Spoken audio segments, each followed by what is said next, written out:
একদিনে সুন্দরবনের স্বাদ নিতে চাইলে আপনাকে যেতে হবে করমজল।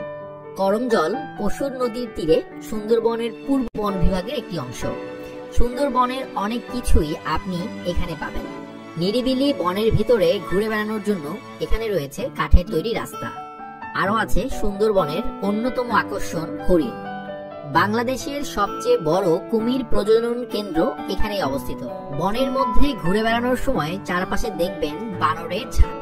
এখানে রয়েছে ওয়াচ টাওয়ার, যেখান থেকে আপনি সুন্দরবনের অনেকটা অংশই দেখতে পাবেন। নতুন করে এখানে তৈরি হয়েছে বেশ কিছু ব্রিজ, যা এই করমজলের সৌন্দর্য আরো বাড়িয়ে দিয়েছে। মোট কথা, অল্প সময়ে সুন্দরবন দেখতে চাইলে আপনার জন্য বেস্ট অপশন হবে করম। বাংলা থেকে বোট ভাড়া করে কিভাবে এই করমজলে আসবেন, কোন কোন জায়গায় ঘুরতে যাবেন, কি কি দেখবেন আর কিভাবে এই সময়টা কাটাবেন, সবকিছুই রয়েছে এই ভিডিওতে। চলুন শুরু করি আজকের ভিডিও।